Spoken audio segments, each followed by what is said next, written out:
Oh, nice. yeah. Nice to get completion on this one, really, before we get on the next one. And your character kind of gets, it's great, you kind of get into a much deeper, yeah, this was the first chance we really had to sort of, dive into the into his head, so that's great for me. Yeah, I loved it. Ready to rock? This is the sixth book, obviously, and this is really where everything hits the fan. And for your character, there's that real sense that at last he wants to prove himself to be bad to the bone. And yeah. I don't know, for you as an actor, I think that was quite the challenge, because you really have to come into your own here. You're the chosen one as well. Sure. I mean, you really have to look at it like he is the Harry Potter of the bad side, really, and he revels in that. I think at first he's always been jealous of Harry's sort of his status of being the chosen one, and now he gets to be the Voldemort's chosen him. So I think at first he revels in it, and then it's only sort of later on when he gets into the severity of what he's actually doing that he starts to crumble, and I think he has ulterior thoughts. But like you say, it's a real range, which is good for me, because usually he's slightly two-dimensional, whereas in this film he really got a chance to sort of go past that and go into sort of his true feelings, really.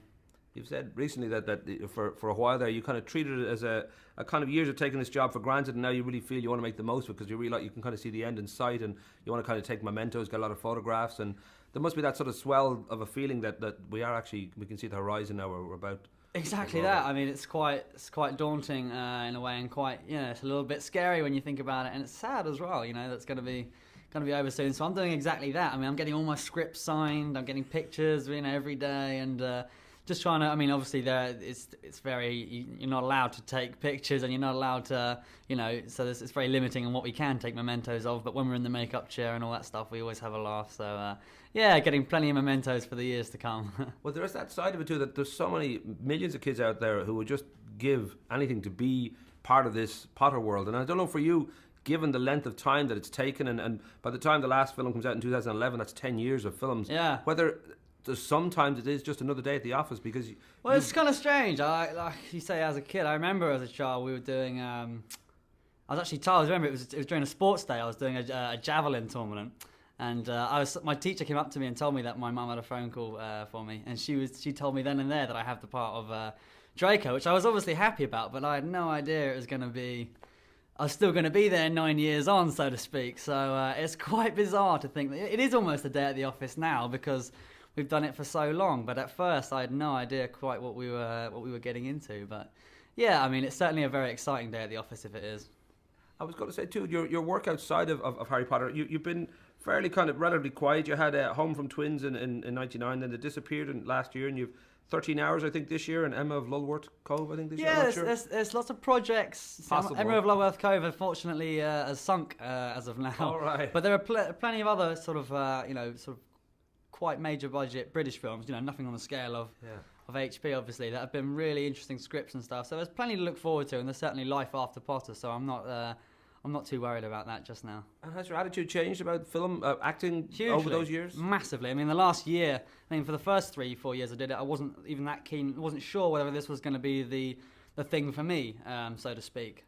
But with filming HP6, it was my first real opportunity to sink my teeth into a character and see if it was successful. I mean, if it was a complete failure, I don't think I would have developed the passion that I had. But David Yates was always very complimentary and very, encouraging, which made me feel very confident, and in turn I've had some very nice compliments about it when people have seen it, so that sort of fills me with drive and passion, and certainly the desire to do it for the rest of my life.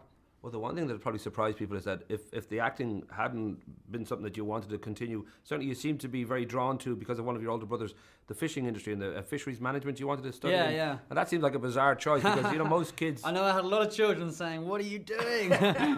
Well, my older brother's a fisherman, so I've been doing that. I've been doing that as a hobby for a long time, and truth be told, I think as a kid, I think I said that once as a passing gesture, and It just spread like wildfire. So I've been stuck with this plague now of, are you going to become a fisherman? It's like, no, that was a few years ago now. And do you feel, the very last thing, do you feel it's sort of an anxiety when a new Potter film opens? Because the most successful film franchise in history, overtaken Bond now, 4.48 billion, I think, around the world.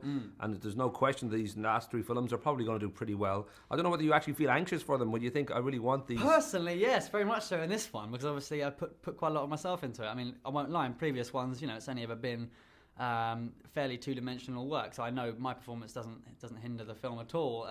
Whereas in this one, I do feel like I contribute, and if I was terrible, then it would bring the film down. So I like to think that, I'm certainly very excited.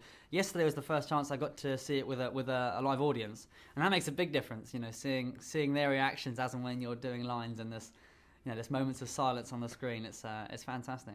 Rock and roll. Have you given the friendly finger? Very Rock nice to and talk roll. to you. Yeah. Been a pleasure, man. Thanks for all the good questions. They're great.